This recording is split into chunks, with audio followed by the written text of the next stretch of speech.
어둠이 짙게 깔린 저녁 8시, 평온해야 할 아파트 단지에는 냉기가 흐르고 있었습니다. 그 고요함을 찢는 듯한 여인의 절규가 갑작스럽게 울려 퍼지기 시작했습니다. 그 비명은 주위에 가득한 정적을 갈갈이 찢으며 이웃들의 시선을 잡아끄는 섬뜩한 파장으로 퍼져나갔습니다. 이 악마 같은 놈아! 감히 우리 며느리를 어떻게 해? 그 목소리의 주인은 올해로 62세가 된 박미영 씨였습니다.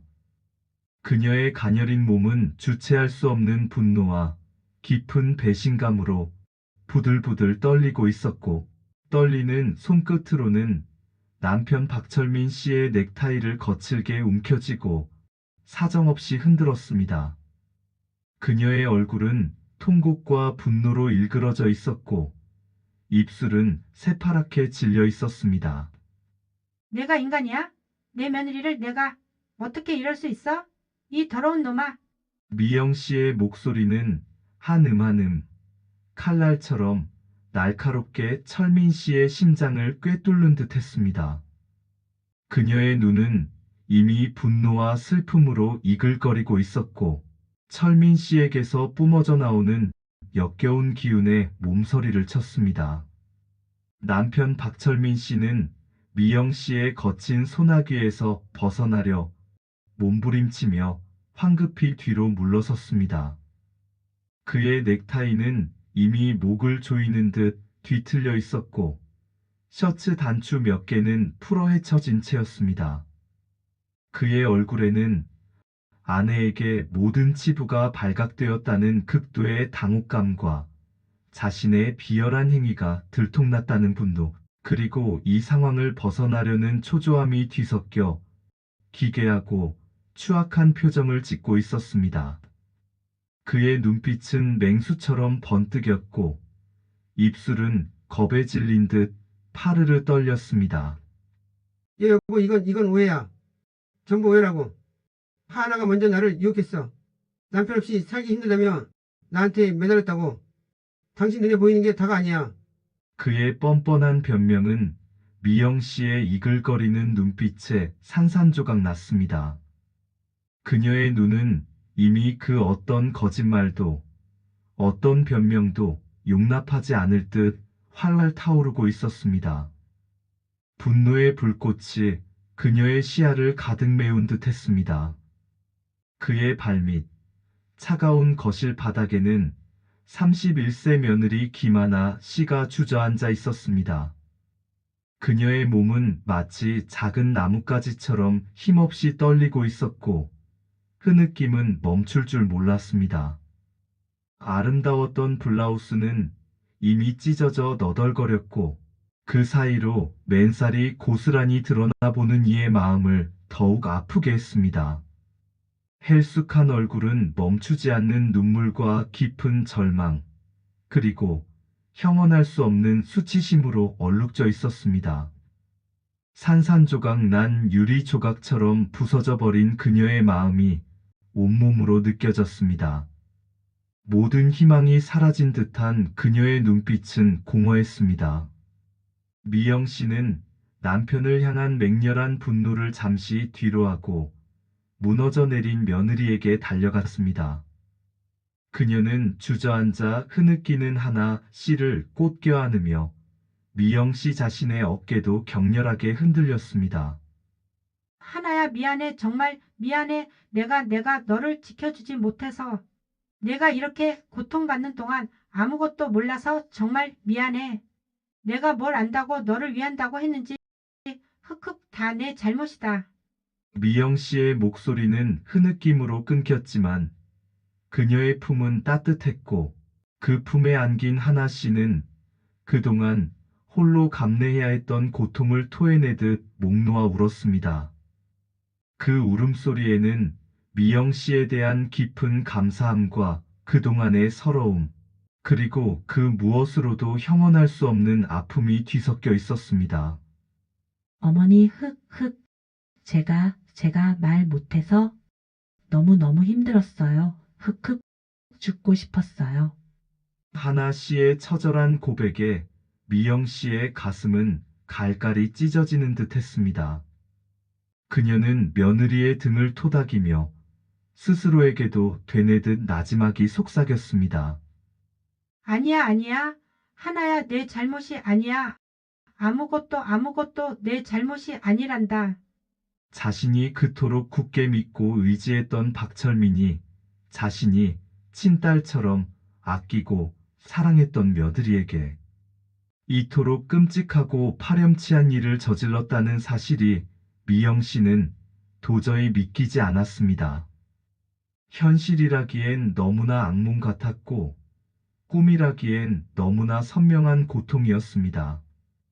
그녀의 가슴에는 남편에 대한 배신감과 며느리를 지켜주지 못했다는 자책감, 그리고 주체할 수 없는 분노가 들끓었습니다. 그녀의 삶의 모든 것이 한순간에 산산조각 나는 순간이었습니다. 그 밤은 미영 씨의 인생에서 가장 길고 어두운 밤이 될 것이었습니다. 이 끔찍한 비극이 덮치기 약 4개월 전, 미영 씨의 삶은 평온 그 자체였습니다. 초여름에 따스한 햇살이 온 집안을 감싸는 아침, 그녀는 매일 오전 6시에 정확히 눈을 떴습니다. 25년 넘게 이어진 습관이자 하루를 시작하는 그녀만의 작은 루틴이었습니다. 고요한 새벽 공기를 마시며 하루를 준비하는 시간은 그녀에게 소중한 순간이었습니다. 그녀는 작은 노트에 빼곡히 그날그날의 할 일과 필요한 재료들을 적어 내려갔습니다. 오늘은 얼갈이 김치를 담가야지. 단골 손님들이 기다리실 텐데. 멸치볶음도 똑 떨어졌겠네. 참, 우진이 좋아하는 어묵볶음도 해야지. 미영 씨는 동네에서 미영이네 반찬이라는 작은 반찬 가게를 운영했습니다. 아침 일찍 가게 문을 열기가 무섭게 손님들이 들어섰습니다. 아이고, 사장님. 오늘 김치 담갔죠? 냄새만 맡아도 침이 도네. 역시 미영이네 김치가 최고요. 단골 손님인 김 여사가 넉살 좋게 인사를 건넸습니다. 네, 그럼요. 갓 담은 겉절이 방금 나왔어요. 어서 맛보세요. 김 여사님, 싱싱한 쪽파 듬뿍 넣었어요. 미영 씨는 큼지막한 접시에 겉절이를 담아 김 여사에게 내밀었습니다. 김 여사는 맛을 보고는 눈을 감으며 만족스러운 미소를 지었습니다. 아휴, 고마워라. 역시 미영이네 반찬이 최고요. 이 동네에서는 사장님 반찬 따라올 데가 없다니까. 과찬이세요, 김 여사님. 맛있다니 다행이네요. 많이 드세요. 미영 씨의 넉넉한 인심과 손맛이 가득한 밑반찬들은 늘 손님들의 발길을 끌었습니다. 남편 철민 씨와 함께 12년 전부터 운영해온 작은 가게였지만 두 사람에게는 소박한 행복이 깃든 삶의 터전이었습니다. 매일 아침 함께 재료를 다듬고 저녁에는 매출을 정산하며 소소한 이야기를 나누는 것이 그들의 일상이었습니다. 우진아, 학교 가야지. 일어날 시간이야. 오전 7시쯤이면 위층에서 들려오는 며느리 하나 씨의 다정한 목소리가 집안 가득 울렸습니다. 8살 된 외동손주 우진이를 깨우는 소리였습니다. 하나 씨의 목소리는 언제나 부드럽고 상냥했습니다. 그 목소리를 듣는 것만으로도 미영 씨는 마음이 편안해지곤 했습니다. 우진아, 아침밥 맛있게 준비했어. 우진이가 좋아하는 계란 프라이 2개야. 손주와 며느리의 해맑은 웃음소리는 미영 씨의 일상에 활력을 불어넣었습니다. 따뜻한 아침 식탁에는 언제나 웃음꽃이 피어났습니다. 미영 씨는 하나 씨에게 깊은 고마움을 느끼고 있었습니다. 2년 전 아들 지훈이를 갑작스러운 산업재해로 잃었을 때 29이라는 젊은 나이에 우진이를 홀로 키워야 했던 하나 씨는 친정으로 돌아가지 않고 시댁인 자신들의 곁을 지켜주었기 때문입니다. 하나야, 정말 괜찮니? 힘들지 않아? 너 아직 젊은데 내 앞날을 생각하면 미안하고 또 미안해서 그래. 그녀의 목소리에는 미안함과 함께 깊은 사랑이 담겨 있었습니다. 아니에요, 어머님. 제가 어떻게 어머님을 두고 가겠어요. 어머님 지훈 오빠 보내고 이렇게 슬퍼하시는데 저는 여기서 어머님하고 같이 지훈 오빠 목까지 함께 할게요. 제가 나가면 지훈 오빠가 너무 외로워할 것 같아요. 하나 씨의 눈에 눈물이 글썽였습니다. 그녀의 목소리는 진심이었습니다. 그래, 고맙다, 하나야. 우리 착한 며느리.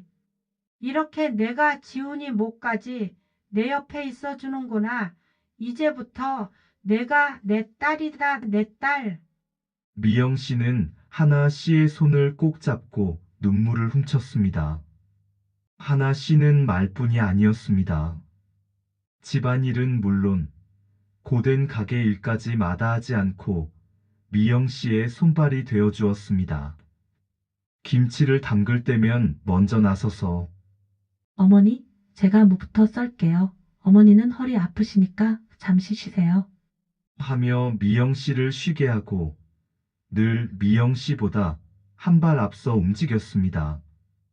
그녀는 마치 미영 씨의 상실감을 채워주기 위해 하늘이 보낸 선물 같았습니다. 미영 씨는 하나 씨와 우진이 덕분에 아들을 잃은 상실감을 조금이나마 견뎌낼 수 있었습니다. 두 여자는 그렇게 서로에게 깊이 의지하며 아들을, 남편을 잃은 슬픔을 보듬었습니다. 남은 우리 식구 이렇게라도 똘똘 뭉쳐서 살아가야지. 응? 이게 바로 지훈이가 바랐던 행복일 거야.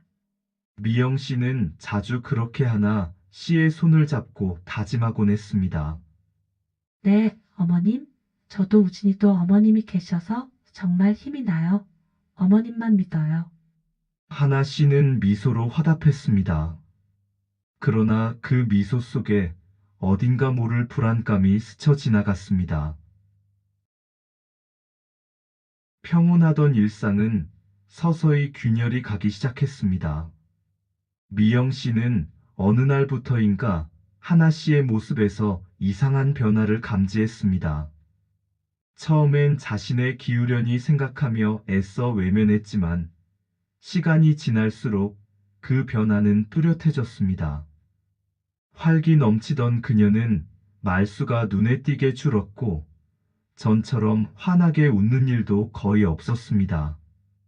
가게에서 손님들과 인사할 때조차 어딘가 어색하고 굳은 표정이었습니다. 미영 씨의 눈에는 그녀의 얼굴에서 생기가 사라지고 어두운 그림자가 드리워지는 것이 역력했습니다. 깊어지는 다크서클과 피로에 지친 눈빛은 그녀가 감추려는 고통을 여실히 드러냈습니다. 하나야, 요즘 통 웃는 걸 못 봤네.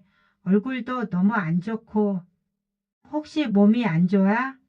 무슨 일이라도 있는 거니? 나한테 말해봐.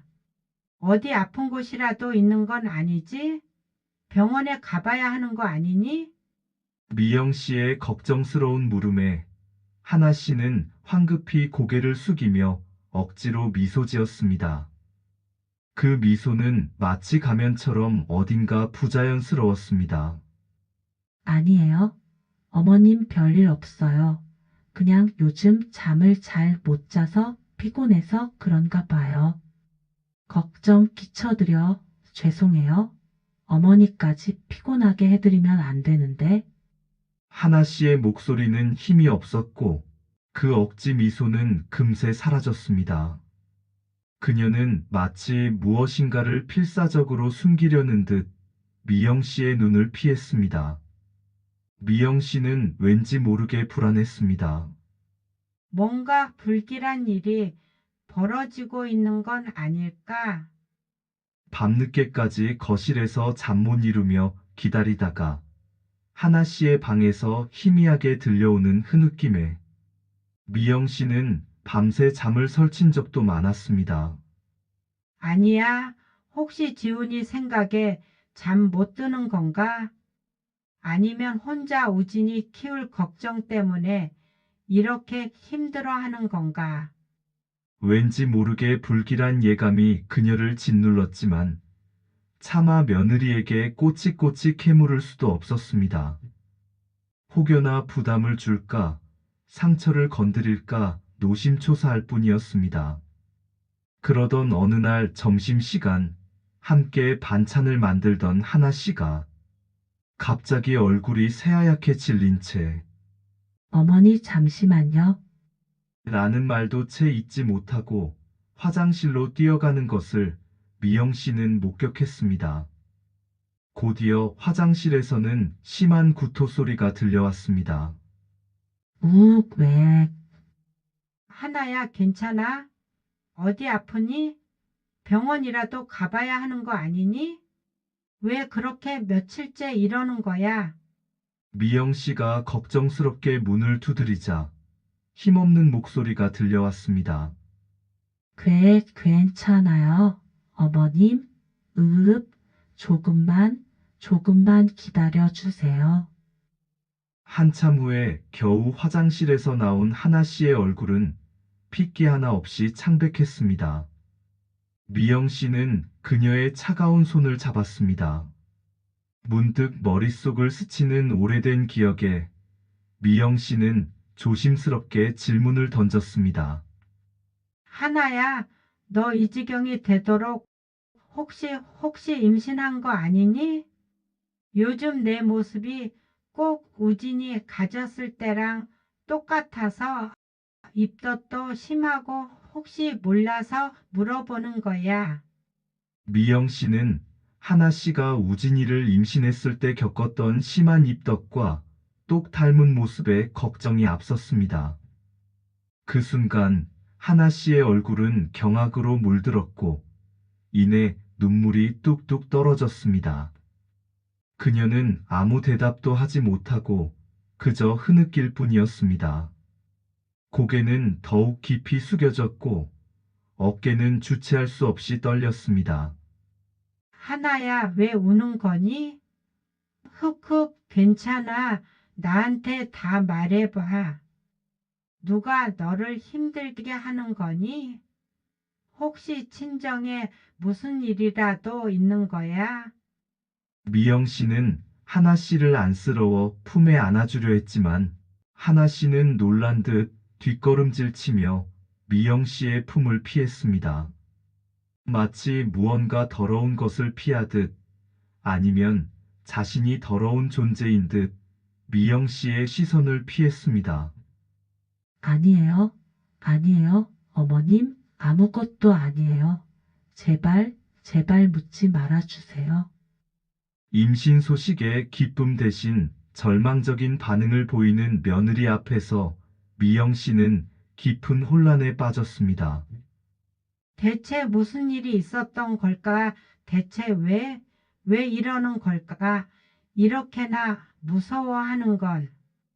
그녀의 마음속에는 설명할 수 없는 불안감이 거대한 파도처럼 몰려왔습니다. 그날 밤 미영 씨는 단 한숨도 잠을 이룰 수 없었습니다.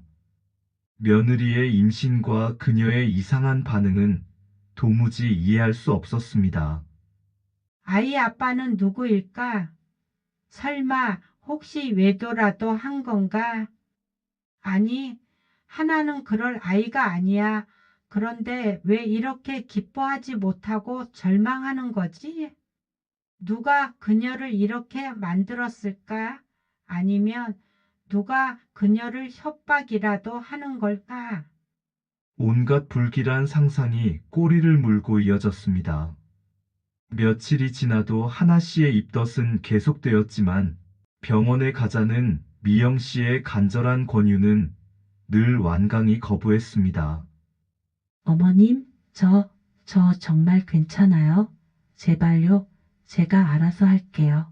병원은 안 가도 돼요. 아니야, 하나야. 뱃속 아기 생각해서라도 꼭 병원에 가봐야지. 내가 같이 가줄게. 대체 내게 무슨 일이 있었던 거야? 내 속이 타들어간다. 미영 씨는 답답함에 목소리가 커졌습니다.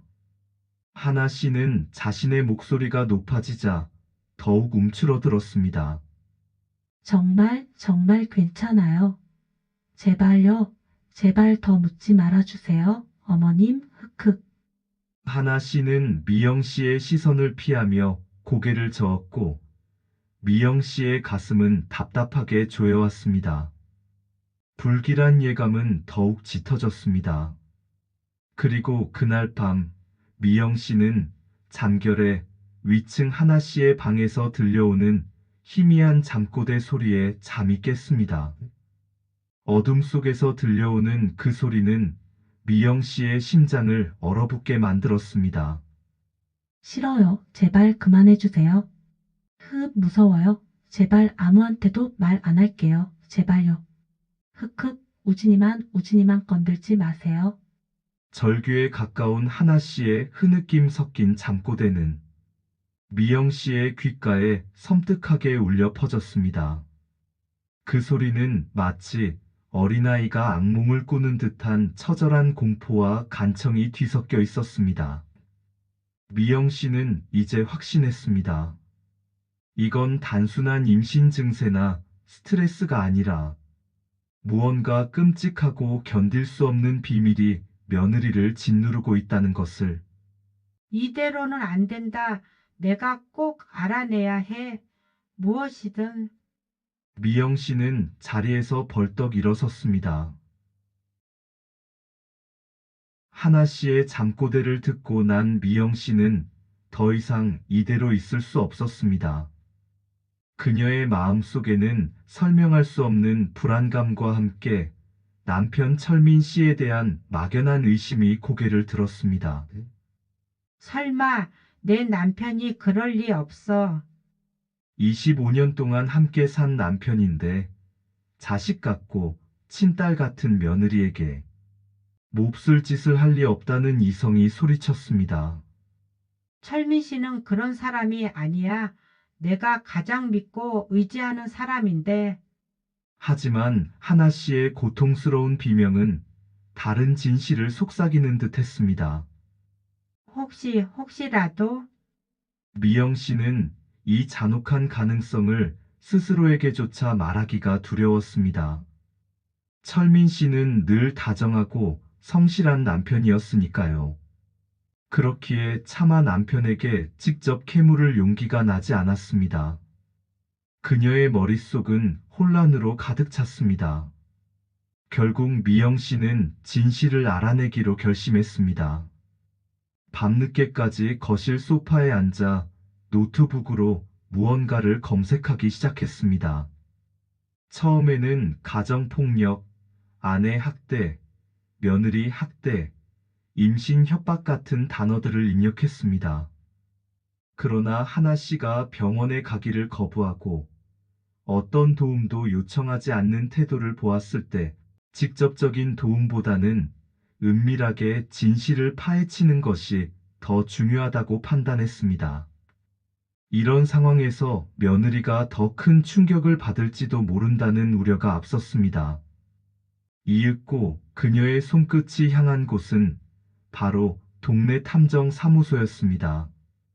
드라마나 영화에서나 보던 일들이 자신의 삶에서 펼쳐질 것이라고는 상상조차 해본 적 없던 그녀였습니다. 탐정이라니.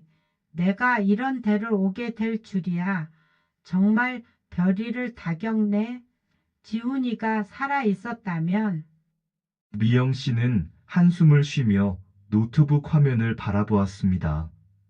하지만 며느리와 손주를 지켜야 한다는 강한 의지가 그녀의 눈빛을 흔들리지 않게 했습니다. 이틀 후 미영 씨는 굳은 결심을 한 채 작은 탐정 사무실의 문을 두드렸습니다. 문을 열기 전까지 수십 번을 망설였지만 며느리의 고통을 떠올리며 용기를 냈습니다. 삐걱거리는 문을 열고 들어서자 40대 후반쯤 되어 보이는 날카롭지만 신뢰감을 주는 인상의 남자가 그녀를 맞이했습니다. 그의 사무실은 작았지만 깔끔하게 정리되어 있었고 책상 위에는 수많은 서류 파일이 쌓여 있었습니다. 명함에는 이정호 탐정사무소라는 이름과 함께 이정호라는 이름이 선명하게 새겨져 있었습니다. 안녕하세요. 박미영입니다. 미영 씨의 목소리는 불안감에 미세하게 떨렸습니다. 손에는 땀이 흥건했습니다. 안녕하세요. 이정호입니다. 어머님 편히 앉으시죠? 따뜻한 차 한 잔 드시겠어요? 얼굴이 많이 안 좋으십니다. 이정호 탐정은 미영 씨를 의자에 앉히고 따뜻한 차 한 잔을 내밀었습니다. 미영 씨는 그 따뜻한 온기에 조금 안정을 찾고 떨리는 목소리로 하나 씨의 이야기를 시작했습니다. 저희 며느리가 한두 달 전부터 이상해요. 말수도 줄고 웃지도 않고 심하게 입덧을 하는데 병원에는 절대 안 가겠다고 하고 무엇보다 밤마다 잠꼬대를 합니다. 싫어요. 제발 그만해 주세요. 무서워요. 아무한테도 말 안 할게요. 이런 비명 같은 소리를요. 제가 며느리의 임신 사실을 알았을 때도 기뻐하는 게 아니라 서럽게 울기만 했습니다. 친딸처럼 아끼는 아이인데 며느리가 저에게 숨기고 있는 끔찍한 무언가가 있는 것 같아서 저는 도저히 혼자 힘으로는 알아낼 수가 없어서 이렇게 탐정님을 찾아왔습니다. 부디 제 며느리를 도와주세요. 대체 무슨 일이 벌어지고 있는지 알아봐 주실 수 있으실까요? 제발 부탁드립니다. 미영 씨는 말을 이어가는 내내 감정이 북받쳐 목소리가 잠기기도 하고 눈시울이 붉어지기도 했습니다. 이정호 탐정은 그녀의 이야기를 한마디도 놓치지 않고 묵묵히 경청했습니다. 그의 눈빛에서는 깊은 공감과 함께 상황을 객관적으로 분석하려는 예리함이 느껴졌습니다. 그는 꼼꼼하게 수첩에 메모하며 중간중간 질문을 이어갔습니다. 어머님, 며느님께서 평소에 어떤 분들과 주로 접촉하시나요? 교우 관계나 특별한 활동이 많은 편입니까? 혹시 며느님을 힘들게 하는 사람이 있을까요? 거의 없습니다. 정말 극도로 단조로운 생활을 해요. 매일 아침 아이 학교에 데려다 주고 가게에서 저를 돕고 오후에 다시 아이를 데리러 가는 것이 전부입니다. 가끔 마트에 가는 것 외에는 다른 곳은 가지 않습니다. 친구들도 남편이 죽은 후에 거의 만나지 않는 것 같습니다. 우진이 또래 아이 엄마들과도 그냥 인사만 하는 정도인 것 같고요. 딱히 누군가와 특별한 관계를 맺고 있는 것 같진 않아요. 미영 씨의 설명은 하나 씨의 삶이 얼마나 고립되어 있는지를 보여주었습니다. 이정호 탐정은 고개를 끄덕이며 모든 것을 꼼꼼하게 메모했고 그의 얼굴에는 점점 더 심각한 표정이 드리워졌습니다. 그의 표정은 사건의 복잡함을 짐작게 했습니다. 그리고 그의 마지막 질문이 미영 씨의 가슴에 깊은 파문을 일으켰습니다. 어머님, 혹시 집안 사람 중에서 의심스러운 분은 없으십니까? 며느님의 생활을 보면 외부인보다는 오히려 내부인의 소행일 가능성이 높습니다. 그 질문을 듣는 순간 미영 씨의 심장이 쿵 하고 떨어지는 것 같았습니다. 그녀의 머릿속에는 그동안 애써 외면했던 남편 철민 씨의 얼굴이 선명하게 떠올랐습니다. 설마 남편이 미영 씨는 등골이 오싹해지는 것을 느꼈습니다. 이정호 탐정이 하나 씨를 감시하기 시작한 지 2주일이 지났습니다.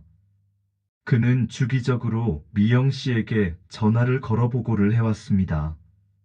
박미영 어머님, 제가 며느님을 2주일간 관찰해 본 결과 몇 가지 특이사항을 발견했습니다. 이정호 탐정의 목소리는 차분했지만 묘한 긴장감이 실려 있었습니다. 네, 탐정님, 어떻습니까? 혹시 뭔가 발견하신 것이 있으신지요? 미영 씨는 전화를 받는 내내 손톱을 물어뜯으며 초조해했습니다. 첫째, 며느님께서는 외부와 철저히 단절된 생활을 하고 계십니다. 어머님의 말씀이 맞았습니다. 거의 집, 학교, 가게, 마트 외에는 다른 곳으로 이동하는 동선이 없습니다. 누구와도 개인적인 약속을 잡거나 연락을 주고받는 모습은 전혀 포착되지 않았습니다. 탐정의 말에 미영 씨는 한숨을 쉬었습니다. 그럼 외부에는 아무도 없었단 말이죠? 대체 누가 우리 하나를 괴롭히는 건지 알 수가 없네요. 정말 제 가슴이 답답합니다. 미영 씨의 목소리에는 초조함과 실망감이 뒤섞여 있었습니다. 외부에 적이 없다는 것은 그만큼 범인이 가까이 있다는 뜻이기 때문입니다. 네, 그렇습니다. 그리고 둘째, 며느님께서는 누군가를 의도적으로 피하고 있다는 것이 명백합니다. 마치 자신의 일상이나 동선이 발각될까봐 극도로 두려워하고 조심하는 듯한 모습이었습니다. 작은 인기척에도 깜짝 놀라 주위를 둘러보고 고개를 숙인 채 빠른 걸음으로 이동하는 습관이 생기셨더군요. 지하철을 탈 때도 늘 벽에 등을 대고 서거나 구석자리를 찾아 앉으려고 하는 모습이 자주 포착되었습니다. 누군가의 시선을 피하려는 듯한 행동입니다. 하나 씨의 일상은 이정호 탐정의 보고대로 지극히 단조로웠습니다. 매일 아침 우진이의 손을 잡고 학교에 데려다 주고 반찬 가게에서 미영 씨를 도왔습니다. 허리 한번 제대로 펴지 못하고 서서 김치를 담그고 반찬을 만드는 고된 노동을 마다하지 않았습니다.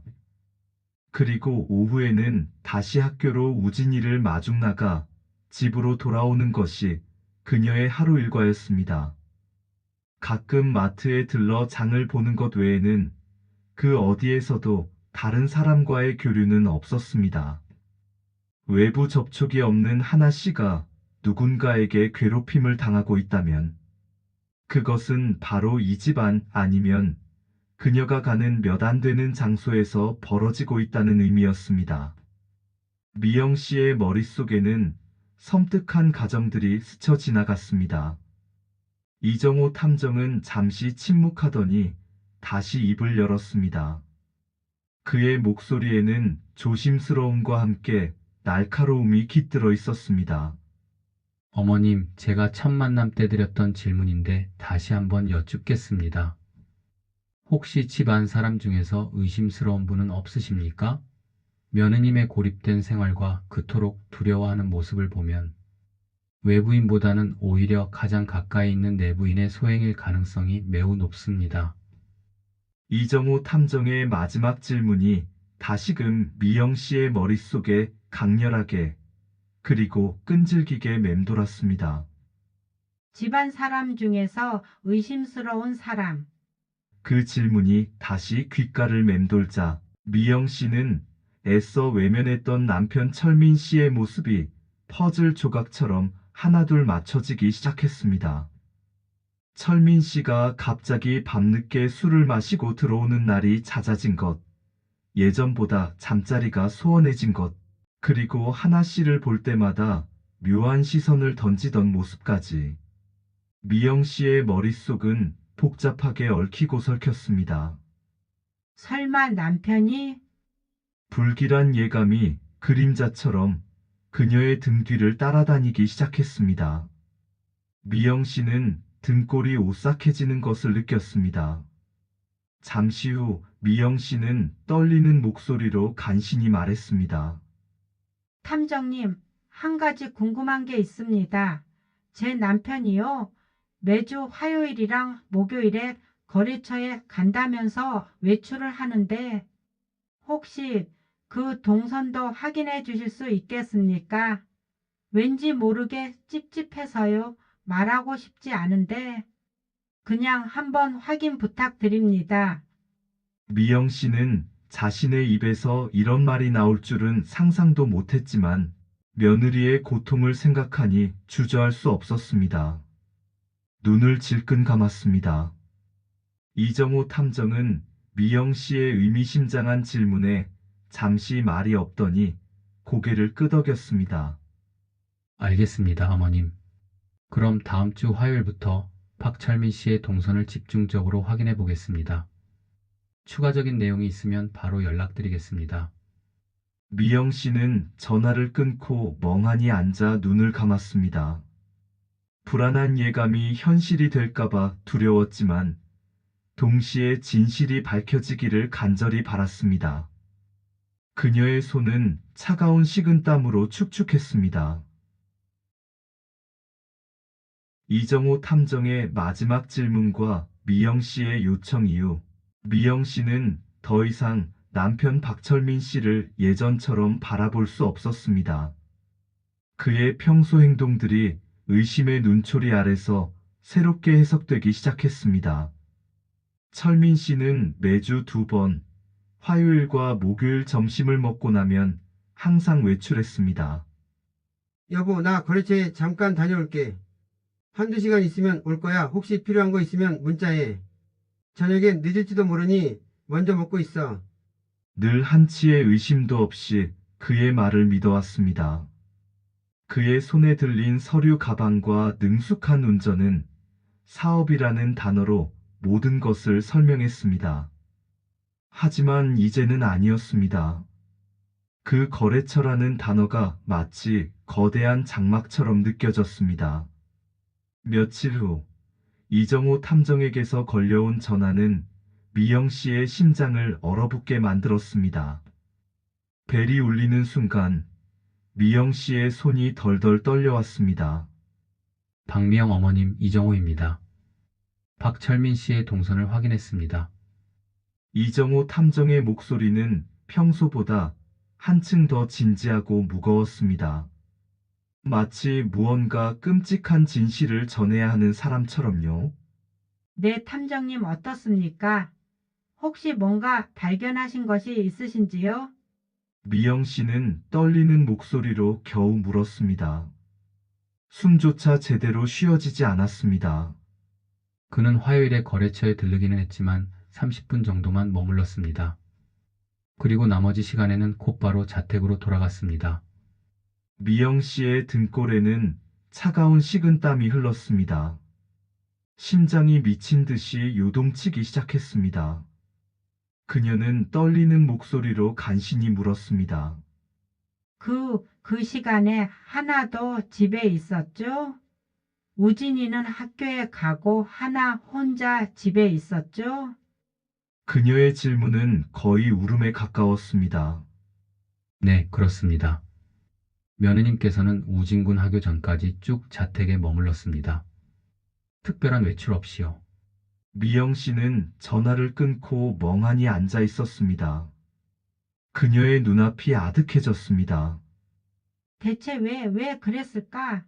왜 나를 속이고 집으로 돌아와 혼자 있는 하나와 함께 있었을까? 미영 씨의 머릿속에는 남편에 대한 의심과 불안감이 걷잡을 수 없이 커졌습니다. 오랜 세월 쌓아온 믿음의 탑이 한순간에 산산이 부서지는 소리가 들리는 듯 했습니다. 설마 그럴 리 없어 아닐 거야. 내가 너무 앞서 나가는 걸 거야. 아직은 아니라고 믿고 싶어. 그녀는 스스로를 애써 위로하려 했지만 불길한 예감은 이미 확신으로 변해 심장을 옥죄고 있었습니다. 온몸에 소름이 돋아났고 눈앞이 흐릿해졌습니다. 목요일 오후 미영 씨는 더 이상 이 불편한 진실을 회피할 수 없다는 것을 깨달았습니다. 그녀는 직접 확인하기로 했습니다. 모든 것을 명확하게 해야만 했습니다. 심장이 발밑으로 쿵 하고 떨어지는 듯한 고통이 몰려왔지만 며느리의 고통을 생각하니 물러설 수 없었습니다. 여보, 나 거래처에 잠깐 다녀올게. 저녁은 알아서 먹고 있어. 혹시 늦을지도 모르니 먼저 먹고 있어. 평소와 다름없이 태연하게 외출하는 철민 씨의 뒷모습을 보며 미영 씨는 심장이 터질 듯 했습니다. 그의 발소리가 멀어지자 미영 씨는 떨리는 손으로 이정호 탐정에게 짧게 지금 갑니다라고 문자 메시지를 보내고 홀로 집으로 향했습니다.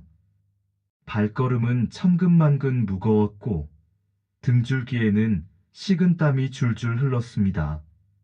집 앞에 도착했을 때 그녀의 다리는 후들거렸지만 며느리를 위해 그리고 자신을 위해 이 모든 추악한 진실을 마주해야만 했습니다. 미영 씨는 열쇠를 꽂는 대신 조용히 현관문의 손잡이를 돌려보았습니다. 딸깍. 잠겨 있지 않았습니다. 잠그지 않은 건가? 아니면 일부러. 사알몇이 문을 열고 안으로 들어서자 집 안은 어둠 속에 잠겨 있었습니다. 인기척조차 느껴지지 않는 고요함 속에서 미영 씨는 숨을 죽이고 귀를 기울였습니다. 그때 안방 쪽에서 희미하게 들려오는 두 사람의 목소리가 미영 씨의 온몸을 얼어붙게 만들었습니다. 괜찮아. 여기 아무도 없어. 우리 둘밖에 없는데 뭘 그리 부끄러워해. 이렇게 예쁜 가부가 애교를 부리는데 어떻게 내가 안 넘어가냐. 지난번에도 좋다고 했잖아. 안 그래? 그 음흉하고 역겨운 목소리는 분명 남편 철민 씨의 것이었습니다. 그의 목소리에는 음탕함과 함께 뻔뻔함이 섞여 있었습니다. 그리고 이어지는 하나 씨의 비명 같은 흐느낌과 애원. 싫어요. 제발 그만해 주세요. 아버님. 제발, 제발 저 좀 놓아주세요. 미영 씨의 머릿속은 새하얗게 지워졌습니다.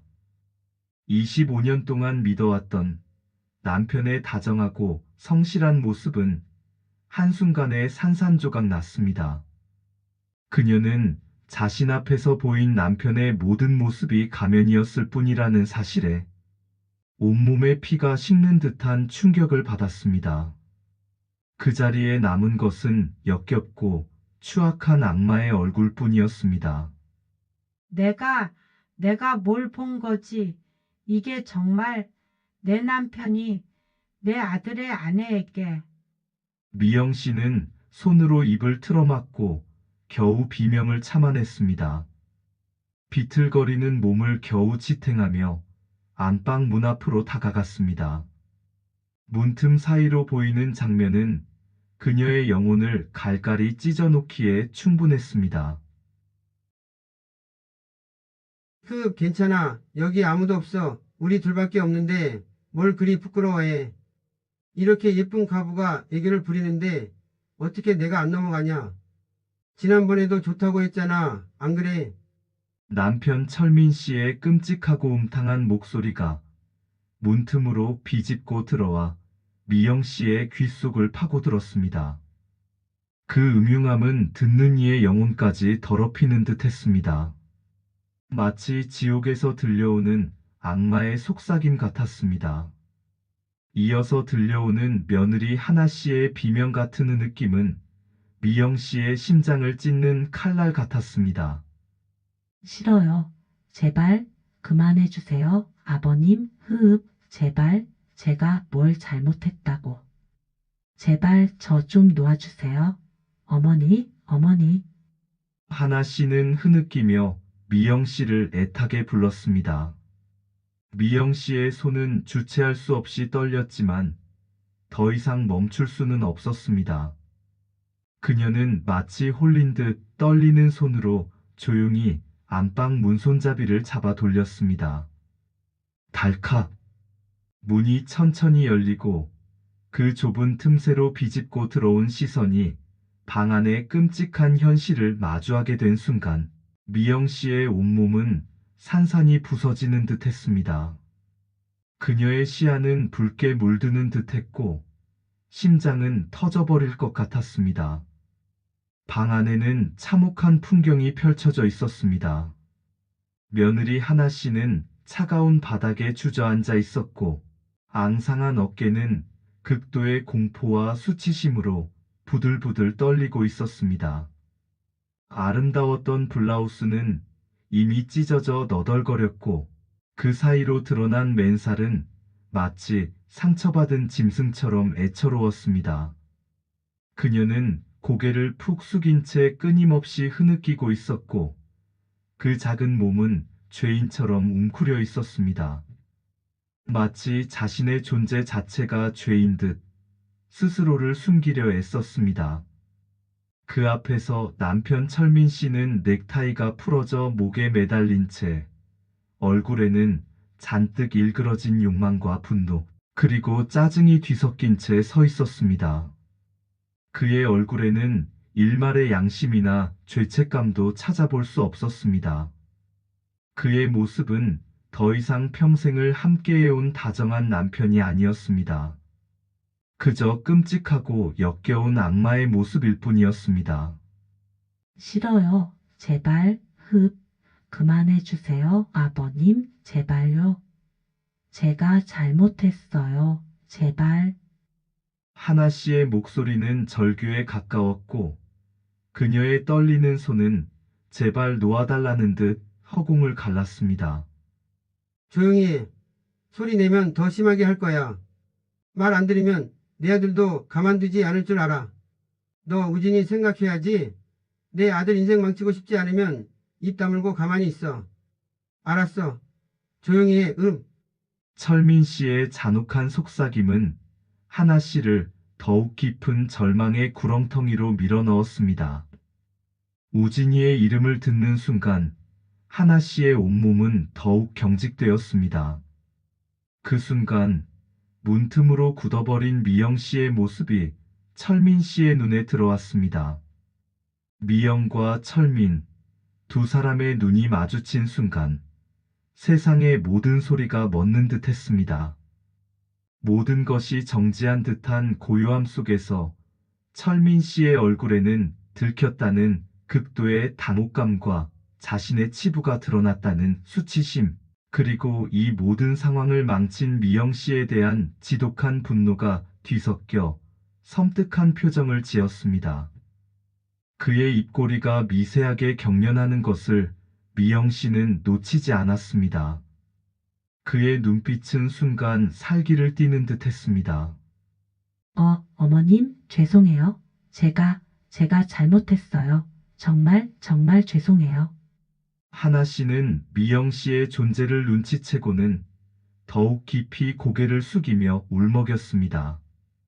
그녀의 목소리는 너무나 가늘어 겨우 들릴 정도였습니다. 마치 이 모든 불행이 자신의 탓인 양 죄책감에 휩싸여 있었습니다. 하지만 미영 씨의 시선은 며느리가 아닌 오로지 남편에게 고정되어 있었습니다. 미영 씨의 눈은 분노와 배신감으로 이글거렸습니다. 25년간의 결혼 생활이, 그 모든 행복했던 추억이 한순간에 거짓으로 무너져 내리는 듯 했습니다. 그녀의 심장에서는 끔찍한 고통의 비명이 울려 퍼졌습니다. 믿었던 모든 것이 산산조각 나는 순간이었습니다. 이제 그녀에게 철민 씨는 남편이 아닌 낯선 괴물일 뿐이었습니다.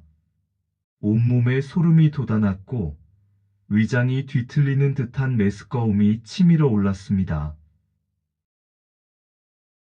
미영 씨의 온몸이 격렬한 분노로 떨리기 시작했습니다. 그녀의 시선은 바닥에 널브러진 며느리의 찢어진 블라우스와 고통스러운 얼굴, 그리고 그 고통을 유발한 남편의 뻔뻔하고 추악한 얼굴 사이를 오갔습니다. 입술을 깨물어 피맛이 났지만 그녀의 분노는 식을 줄 몰랐습니다. 여보, 이건 오해야. 내가 그럴 리가 없잖아. 하나가 먼저 나를 유혹했다고. 남편 없이 살기 힘들다며 나한테 매달렸다고. 하나가 지금 당신 눈을 속이는 거야. 다 거짓말이야. 남편 박철민은 들켰다는 당혹감과 동시에 며느리에게 모든 책임을 전가하려는 비열하고 파렴치한 변명을 늘어놓으려 했습니다. 그의 말이 끝나기도 전에 미영 씨의 손이 그의 뺨을 강하게 후려쳤습니다. 짝! 하는 소리가 적막한 방 안에 쩌렁쩌렁 울렸습니다. 그의 얼굴은 순식간에 벌겋게 달아오르며 붉은 손자국이 선명하게 새겨졌습니다. 철민 씨는 뺨을 부여잡고 미영 씨를 노려보았습니다. 닥쳐. 이 악마 같은 놈아. 감히 내가 변명이라고 짓걸려? 우리 하나가 너한테 매달려. 우리 지훈이가 사랑했던 여자를 내가 어떻게 감히? 내가 인간이야? 어떻게 내 며느리에게 이런 짐승 같은 짓을 해? 내가 아버지야. 내가 인간이야. 미영 씨의 절규는 방 안을 가득 채우고 아파트 단지 전체를 뒤흔들 듯 했습니다. 25년 동안 남편에게 단 한 번도 이런 목소리를 내본 적이 없었습니다. 평생 온화하고 자애로웠던 그녀의 모습은 온데간데 없고 분노와 슬픔으로 이글거리는 여전사의 모습이었습니다. 그녀의 눈에서는 뜨거운 눈물이 쏟아졌지만 그것은 슬픔의 눈물이 아닌 분노와 배신감, 그리고 며느리를 지켜내지 못했다는 자책감과 미안함이 뒤섞인 통곡이었습니다. 내가 널 뭘 믿고 살았니? 이 살인자만도 못한 놈아. 어떻게 내 며느리에게 우리 착한 하나한테 지옥에나 가라. 당장 내 눈앞에서 사라져. 내가 사람이야? 어떻게 이럴 수 있어? 내가 널 믿은 지난 세월이 모두 거짓이었단 말이야. 나 지금 당신이랑 더 이상 한지 봉 아래에서 살 수 없어. 당장 나가. 내 집에서 나가. 미영 씨는 철민 씨의 옷깃을 잡고 사정없이 흔들었습니다. 그의 얼굴에는 뺨을 맞은 충격과 함께 이제 모든 것이 끝났다는 절망감이 뒤섞여 있었습니다. 하지만 미영 씨는 그에게서 조금의 동정심도 느끼지 못했습니다. 그녀의 머릿속에는 오직 하나 씨의 고통과 그녀를 지켜내야 한다는 생각뿐이었습니다. 내가 지켜줘야 해. 반드시 내가 끝까지 이 아이를 지킬 거야. 지훈이가 이 사실을 알았다면 미영 씨는 남편에게서 손을 떼고는 바닥에 주저앉아 흐느끼는 며느리에게 달려갔습니다. 그녀의 작은 몸을 꼭 껴안고 등을 부드럽게 쓰다듬었습니다. 하나 씨의 몸은 차갑게 식어 있었고 온몸이 작은 새처럼 떨리고 있었습니다. 하나야, 내 아가, 미안해. 정말 미안해. 내 시어미가 널 몰라봤어. 내가 이렇게 힘들어하는 동안 내가 아무것도 모르고 너를 지켜주지 못해서 정말 미안해. 정말 미안해. 다 내 잘못이야. 내가 너를 후후. 미영 씨의 목소리는 흐느낌으로 끊어졌지만 그녀의 품은 따뜻했고 그 품에 안긴 하나 씨는 그동안 꾹꾹 눌러 담았던 슬픔과 고통을 미영 씨의 품에서 토해내듯 쏟아냈습니다. 어머니, 제가 말 못해서 더 힘들게 해드려서 죄송해요. 우진이만은 제발요. 아니야, 하나야, 내 잘못이 아니야. 절대 내 잘못이 아니야. 내가 뭐가 미안해. 내가 미안할 뿐이지. 이제 아무 걱정 마. 내가 꼭 지켜줄게. 저런 악마 같은 놈한테서 널 꼭 지켜낼 거야. 그리고 우리 우진이 아무도 건들지 못하게 할 거야. 걱정 마. 미영 씨는 며느리를 꼭 안아주며 더 이상 이 비극을 외면하지 않겠다고 반드시 이 모든 고통을 끝내고 며느리와 손주를 지켜주겠다고 굳게 결심했습니다. 그 순간 그녀의 연약한 어깨에는 강철 같은 의지가 깃들었습니다. 그녀의 마음속에는 이제 더 이상 망설임이 없었습니다. 오직 며느리와 손주를 지키기 위한 강한 의지만이 자리 잡고 있었습니다. 미영 씨는 하나 씨를 품에 안은 채 떨리는 손으로 스마트폰을 꺼냈습니다. 그녀의 손은 불안감에 미세하게 떨렸지만 그 떨림 속에는 단호한 의지가 담겨 있었습니다. 잠시 머뭇거림도 없이 112라는 숫자를 누르며 그녀의 목소리가 단호하게 울렸습니다. 여보세요? 경찰서인가요? 지금 당장 신고할 일이 있습니다. 가정 내 성폭력 사건입니다. 저희 남편 박철민이 제 며느리를 끔찍하게 성폭행했습니다. 아이도 지금 임신 중입니다. 저희 며느리가 제 말을 못하고 계속 시달렸습니다. 어서 와주십시오. 그녀는 흐느낌을 참아내며 최대한 침착하게 상황을 설명했습니다. 그녀의 눈은 빨갛게 충혈되어 있었지만 시선만큼은 흔들림이 없었습니다. 그 말을 들은 남편 철민 씨의 얼굴은 창백하게 질렸습니다. 그는 놀란 토끼 눈으로 미영 씨를 바라보며 다급하게 그녀에게 달려들어 팔을 잡으려 했습니다. 뭐 하는 거야, 여보? 제정신이야. 이게 무슨 망신이야. 이건 우리 집안일이잖아. 이런 일은 우리가 알아서 해결하면 되는 거야. 왜 일을 이렇게 크게 만들려고 해? 당신 미쳤어. 당신 지금 뭐 하는 짓인지 알고는 하는 거야. 미영 씨는 단호하게 그의 손을 뿌리쳤습니다. 그녀의 눈은 분노로 이글거렸습니다. 가족? 무슨 가족? 우리 며느리에게 끔찍한 짓을 저지른 내 놈이 무슨 가족이야? 넌 인간도 아니야? 난 내 놈을 더 이상 내 남편으로, 내 가족으로 인정하지 않아. 내 눈앞에서 당장 사라져. 이 악마 새끼야. 미영 씨의 단호한 태도와 차가운 말에 철민 씨는 더 이상 아무 말도 할 수 없었습니다. 그는 바닥에 주저앉아 절규하는 하나 씨와 냉정하게 자신을 노려보는 미영 씨의 시선을 번갈아 바라보며 완전히 망연자실한 표정을 지었습니다. 그의 얼굴에는 이제 희망이라고는 찾아볼 수 없었습니다. 10분 후 아파트 단지에 경찰차 사이렌 소리가 요란하게 울려 퍼졌습니다. 2명의 경찰관이 급히 집 안으로 들어섰습니다.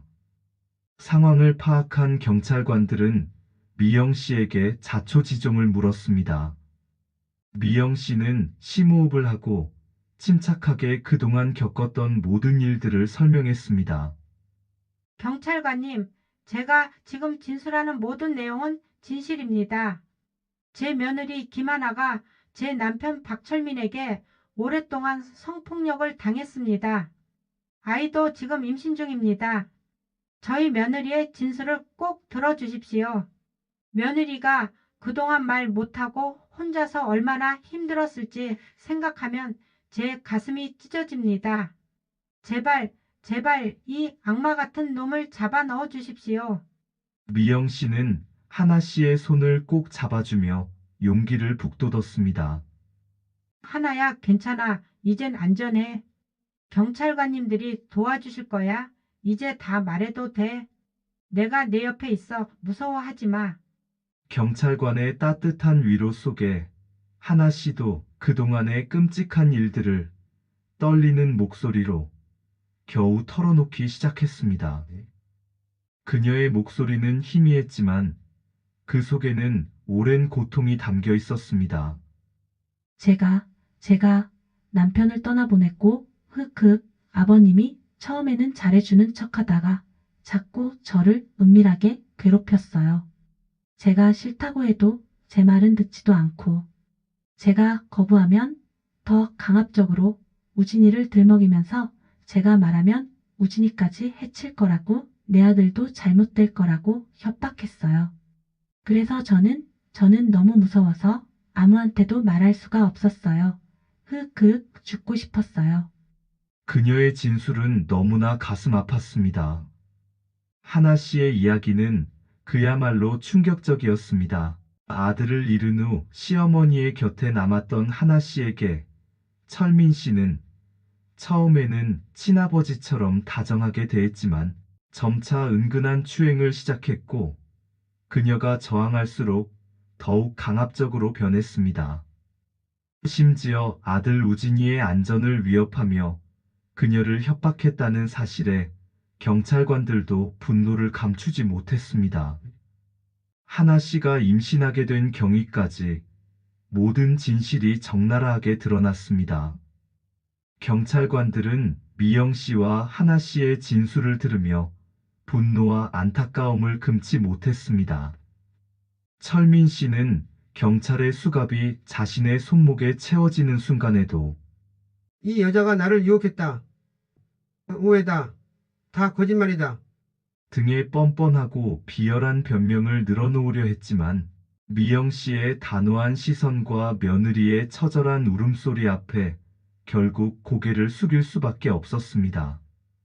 변호사를 불러. 내가 가만히 안 있을 거야. 당신들 나한테 함부로 못해. 철민 씨는 경찰관들에게까지 발악했습니다. 지금 뭘 더 하겠다고 그래. 내 놈은 이제 끝났어. 당신의 죄는 명백하게 드러났고 우리 며느리는 더 이상 당신의 거짓말에 넘어가지 않아. 미영 씨가 쏘아붙였습니다. 차가운 수갑 소리와 함께 철민 씨는 경찰차에 실려갔습니다. 그의 마지막 발악은 미영 씨의 마음에 조금의 흔들림도 주지 못했습니다. 미영 씨의 마음 속에는 이제 정의를 위한 결연한 의지만이 가득했습니다. 그녀는 며느리의 어깨를 더욱 강하게 안아주었습니다. 그 끔찍한 사건이 일어난 지 2달 후 모든 것이 급물살을 탔습니다. 박철민 씨는 성폭력 및 강제추행 혐의로 정식 기소되었고 며느리 하나 씨의 용기 있는 증언과 미영 씨의 확고한 진술이 결정적인 증거가 되어 재판 과정은 비교적 빠르게 진행되었습니다. 모든 증거가 명백했고 철민 씨의 죄는 부인할 수 없었습니다. 그는 중형을 선고받았습니다. 이와 함께 미영 씨와 철민 씨의 이혼 소송도 일사천리로 확정되었습니다. 변호사는 미영 씨에게 전화를 걸어 상세한 재판 결과와 그에 따른 재산 분할 내용을 설명했습니다. 박미영 어머님, 재판 결과는 박철민 씨에게 매우 불리하게 나왔습니다. 그의 혐의가 모두 인정되었고 이에 따라 모든 재산을 어머님께서 가져가실 수 있습니다. 이번 사건으로 인한 위자료와 정신적 피해보상금도 최대한으로 청구되었고 며느님께도 상당한 보상이 이루어질 예정입니다. 법원에서도 이번 사건의 중대성을 인지하고 엄중히 처벌했습니다. 하지만 미영 씨에게는 그 어떤 돈이나 재산보다 중요한 것이 있었습니다. 그녀의 마음 속에는 이미 새로운 미래에 대한 굳건한 청사진이 그려져 있었습니다. 변호사님, 돈은 물론 중요하지만 제게는 그것보다 더 중요한 것이 있습니다. 저는 그저 우리 며느리와 우진이가 평안하게 그리고 행복하게 살아가는 것만이 중요합니다. 그들에게 더 이상 아픔이 없도록 어미로서 최선을 다할 겁니다. 그러니 며느리가 원하는 대로 저희 세 식구가 함께 살아갈 수 있도록 도와주십시오. 재산은 이 아이들과 새롭게 시작하는데 보탬이 되었으면 합니다. 그녀의 목소리에는 단호한 결의와 흔들림 없는 사랑이 담겨 있었습니다. 변호사는 미영 씨의 진심에 감동한 듯 나지막이 말했습니다.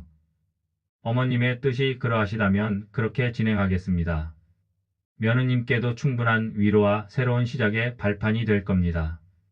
이혼이 확정된 날 미영 씨는 하나 씨와 우진이를 마주 보고 앉아 이야기했습니다. 그녀의 눈빛에는 그동안의 고통과 아픔 대신 새로운 시작을 향한 희망과 단단한 사랑이 가득했습니다. 하나야, 우진아, 우리 이제 여기를 떠나자.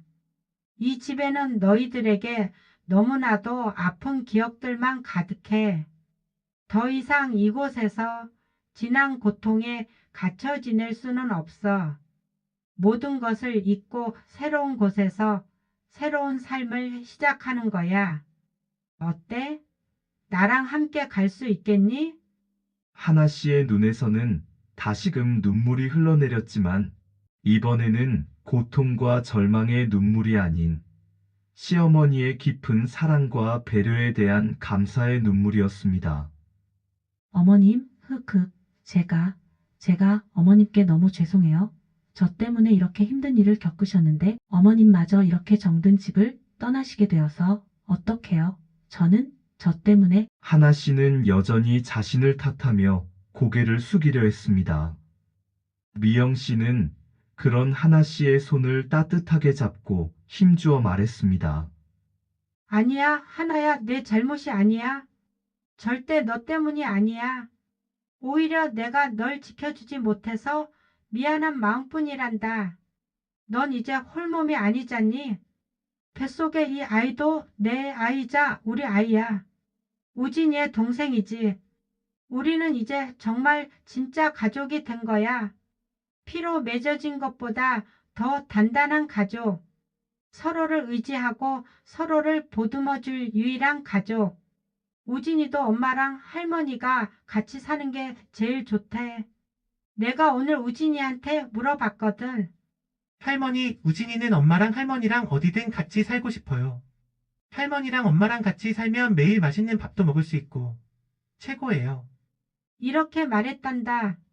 그러니 우리 셋이 새로운 곳에서 더 행복하게 잘 살아보자.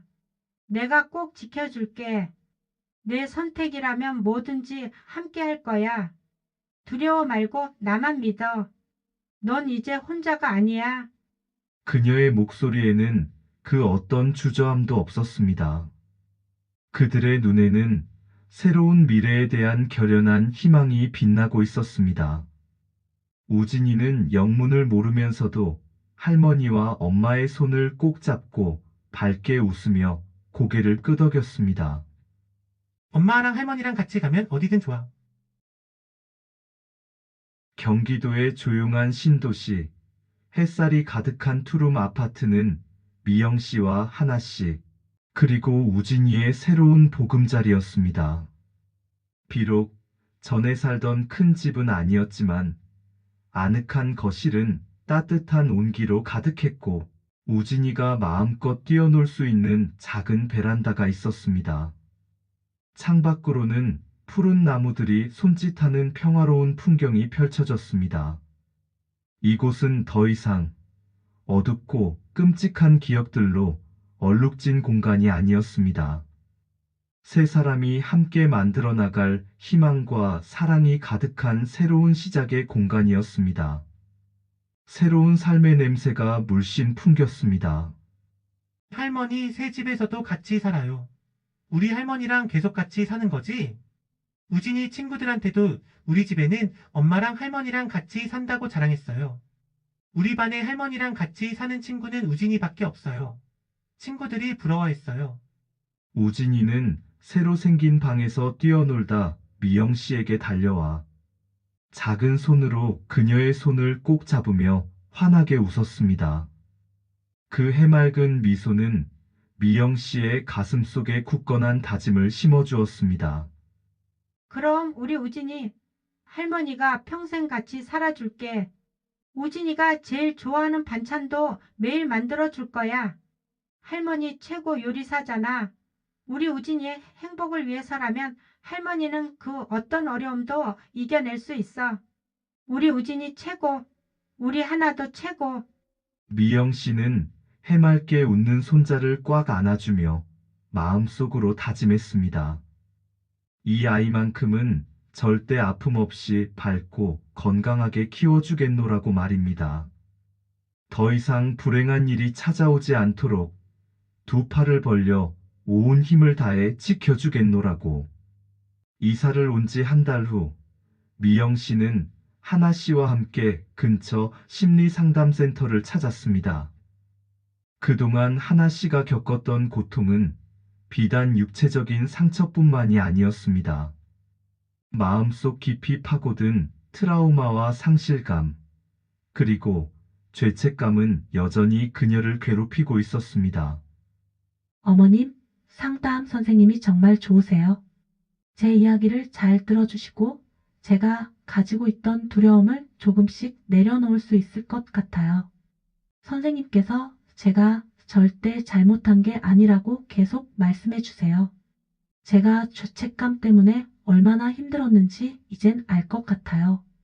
그리고 뱃속의 아기가 제 삶에 다시 찾아와 준 축복이라고 저도 이제 용기를 내야겠다고 생각했어요. 아기를 위해서라도, 우진이를 위해서라도, 그리고 어머님을 위해서라도 힘내야죠. 앞으로도 계속 꾸준히 다녀보려고요. 며칠 후 상담을 마치고 돌아온 하나 씨의 얼굴에는 한결 편안해진 표정이 스쳐 지나갔습니다. 아직 완전히 치유된 것은 아니지만 조금씩 앞으로 나아갈 수 있다는 희망이 보이는 듯 했습니다. 미영 씨는 그런 며느리의 모습을 보며 안도의 한숨을 쉬었습니다. 다행이다. 하나야, 잘 됐네. 급하게 생각하지 마렴. 천천히 그리고 꾸준히 치유해 나가자. 내가 늘 내 곁에 있을 테니까. 나도 상담 시작할 거야. 변호사님이 추천해 주신 분으로 다음 주부터 예약해 놨어. 혼자 아파하지 않아도 돼. 우리 같이 이겨내는 거야. 우진이도 그리고 뱃속의 아기도 모두 우리에게 새로운 희망을 가져다 줄 거야. 내가 더 씩씩하게 버틸게. 상담사는 미영 씨에게도 상담을 권했습니다. 그녀 역시 가족으로서 겪은 깊은 배신감과 고통이 분명히 있었기 때문입니다. 미영 씨도 며느리를 위해 흔쾌히 상담을 받기로 했습니다. 마음의 상처는 혼자만의 것이 아니라는 것을 깨달았습니다. 상담을 받기 시작한 후 하나 씨의 표정은 날마다 밝아졌습니다. 움츠러들었던 어깨는 조금씩 펴지고 잃었던 웃음꽃도 조금씩 피어나기 시작했습니다. 우진이와 놀아주는 모습도 예전처럼 자연스럽고 활기 넘쳤습니다. 잃었던 일상의 소중함을 되찾아가는 과정이었습니다. 그녀는 다시 꿈을 꾸기 시작했습니다. 미영 씨는 새로운 동네에서 다시 작은 밑반찬 가게를 열었습니다. 새 출발 반찬이라는 이름으로 새롭게 시작된 가게는 금세 동네 사람들의 사랑방이 되었습니다. 하나 씨도 함께 가게 일을 도우며 새로운 삶의 활력을 찾아갔습니다. 그녀의 손맛은 여전히 빛을 발했고 새로운 메뉴 개발에도 적극적으로 참여했습니다. 어머님, 제가 오늘 아침에 만든 계란말이가 엄청 인기가 많았어요. 순식간에 다 나갔어요. 매콤한 맛을 넣어봤는데 성공인 것 같아요. 오늘만 5분이 비법을 물어보셨어요. 하마터면 레시피 다 말해줄 뻔했어요. 하나 씨의 말에 미영 씨는 활짝 웃었습니다. 그 웃음은 그 어느 때보다 밝고 진심이 담겨 있었습니다. 뭐고 그래? 우리 하나 손맛은 나보다 낫다니까. 이제 어엿한 사장님 다 됐네. 정말 대견하다. 우리 하나. 며칠 있으면 내 이름으로 된 반찬 하나 내놔야겠네. 하나표 행복 계란말이 어때? 메뉴판에 추가하자. 미영 씨의 칭찬에 하나 씨는 활짝 웃었습니다. 그 웃음은 그 어느 때보다 진실되고 아름다웠습니다. 하나야, 네가 앞으로 어떤 선택을 하든 어떤 길을 가든 나는 늘 너와 함께 할게. 내가 항상 너를 지지하고 응원할 거야. 이젠 우리가 진짜 가족이니까. 너 혼자 세상의 모든 짐을 짊어지지 마. 나랑 같이 나눠 들자. 넌 할 수 있어. 나는 항상 네 편이야. 미영 씨의 진심 어린 말에 하나 씨는 고개를 끄덕이며 미영 씨의 손을 꼭 잡고 눈시울을 붉혔습니다. 그렇게 두 사람은 서로를 의지하며 상처를 치유하고 새로운 삶을 만들어가고 있었습니다. 지난 아픔은 여전히 존재했지만 그 아픔 속에서 더욱 단단해진 진정한 가족애를 발견했습니다. 어떤 어려움이 닥치더라도 서로의 곁에서라면 이겨낼 수 있다는 굳건한 믿음이 있었습니다. 그들은 과거의 상처를 딛고 새로운 미래를 향해 뚜벅뚜벅 걸어갔습니다. 창밖으로 불어오는 따뜻한 가을바람을 느끼며 미영 씨는 손자와 며느리를 바라보았습니다. 이제는 비단 혈연으로만 묶인 관계가 아니었습니다. 고난을 함께 이겨내고 서로의 가장 깊은 상처를 보듬어준 진정한 가족이었습니다. 이 아이들만큼은 절대 다시는 다치게 하지 않겠다고, 평생을 다해 지켜주겠노라고 마음속으로 다시 한번 다짐했습니다. 고요한 가을밤, 세 사람의 따뜻한 보금자리에는 희망의 빛이 가득 스며들고 있었습니다. 어둠을 걷어내고 피어난 정말로 새로운 시작이었습니다. 구독과 좋아요는 저에게 큰 힘이 됩니다.